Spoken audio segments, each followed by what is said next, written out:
ছটামাহ সম্পূৰ্ণ হ'ল নভবা ঘটনা এটা জীৱনত ঘটি গ'ল। কেনেকে আছো এই ছটামাহ সেইটোৱে নাজানো। আজিও কোৰ্টত আমাৰ শুনানি আছে, গতিকে সেই ন্যায় প্ৰক্ৰিয়া চলি আছে।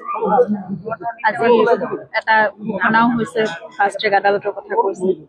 গতিকে এতিয়া কথাবোৰ অলপ ক্ষিপ্ৰতৰ হওক আৰু আমি এতিয়ালৈকে আমি এই ছটামাহে একোৱে উত্তৰ পোৱা নাই। গতিকে সেই উত্তৰ যাতে আমি সংবিধান এটা সোনকালে পাওঁ। এই অস্থিৰতাবোৰ অসমৰ মানুহৰ মনত যিখিনি অস্থিৰতা আছে, যিটো প্ৰশ্নৰ উত্তৰহীন এটা প্ৰশ্ন সদায় আমি কঢ়িয়াই ফুৰিছো, এই গোটেইখিনি যাতে উত্তৰ আহে সোনকালে আৰু সংবিধান পাওঁ, দোষীয়ে শাস্তি পাওক, সেই কথাটোৱে মনে প্ৰাণে আমি বিচাৰিছো এতিয়া। আৰু বাকী সকলো আনুষংগিক কাম হৈ থাকক, জুবিনৰ আদৰ্শ কামবোৰতো হৈ থাকিব লাগিব। আমি আপোনালোকক সকলোকে সেইটোৱে প্ৰাৰ্থনা জনাইছো, এই অসমবাসী, আপোনালোক সংবাদ মাধ্যম বা সকলোৱে মিলি জুবিনৰ আদৰ্শৰ যিখিনি কাম, আৰু জুবিনে সদায় সেইটোৱে কথা কৈছিলে যে মই মোতকৈ বেছি মোৰ কামবোৰ মনত ৰাখিলে মই বেছি ভাল পাম। গতিকে জুবিনৰ কামেৰে, জুবিনৰ আদৰ্শৰে আমি তেওঁক সদায় অমৰ কৰি ৰাখিব লাগিব, সেইটোৱে। আৰু মোৰ অন্তৰৰ পৰা মই সেইটোৱে প্ৰাৰ্থনা কৰিছো, আৰু সকলো জুবিন প্ৰেমী সেইটোৱে বিচাৰিব যে সকলোৰে প্ৰাণে প্ৰাণে জুবিন থাকক, সকলোৰে আত্মাত এটা এটা অংশ হৈ এটুকুৰা হৈ জুবিন সদায় থাকক, আৰু তেওঁৰ আদৰ্শ চিৰন্তন অসমত বৈ থাকক প্ৰজন্মৰ পৰা প্ৰজন্ম, সেয়ে প্ৰাৰ্থনা কৰিছো।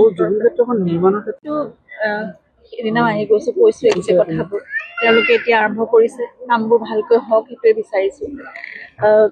পলম হ'ল সেইটো কথাত আমাৰ আক্ষেপ আছিল, কিন্তু এতিয়া কামখিনি কৰিবলৈ আৰম্ভ কৰিছে যেতিয়া সকলো নিয়াৰিকৈ হওক। আৰু জুবিন ক্ষেত্ৰৰ নক্সাখন, বাউণ্ডেৰী ৱালৰ কামখিনি তেওঁলোকে কৰি থকাৰ মাজতে নক্সা এখনো তৈয়াৰ কৰক। মই সেইদিনাও একেখিনি কথাই কৈছো যে এটা মিউজিয়াম, এটা লাইব্ৰেৰী, তাৰ ভিতৰত এটা অপেন ষ্টেজ, আৰু জুবিনৰ বহু সামগ্ৰী আছে, এতিয়া উপহাৰ বহুত ঠাইৰ পৰা বহুত লোকে আহি পেলাই দিছে, সকলোবোৰ ধুনীয়াকৈ সংগ্ৰহালয়ত সংৰক্ষিত হওক। আৰু তাৰোপৰি সৰুকৈ এটা অডিঅ' ভিজুৱেল ৰুম হওক, য'ত জুবিনৰ এখন ডকুমেণ্টাৰী বা তেওঁৰ চিনেমাবোৰ বা যিকোনো ধৰণৰ এনেকুৱা গীত তাত স্ক্ৰিনিং হৈ থাকিব পাৰে। আৰু মুকলি মঞ্চখন নতুন প্ৰজন্মৰ বাবে বা সকলোৰে বাবে এক স্থান হওক, য'ত জুবিনৰ কামবোৰ বা তেওঁলোকৰ নতুন নতুন কামবোৰ, কাৰণ জুবিনে সদায় নতুন প্ৰজন্মৰ নতুন কামক সদায় উৎসাহ দিছিল। গতিকে সেই সাধনাৰ চৰ্চাবোৰ চলি যাওক, সকলোবোৰ পজিটিভ হওক আৰু সকলো সৃষ্টিমুখী হওক, সেইটোৱে কামনা কৰিছো। তেতিয়াই জুবিন জীয়াই থাকিব আমাৰ। যিকোনো খবৰৰ বাবে যোগাযোগ কৰক আমাৰ এই নম্বৰত 9181 307 221।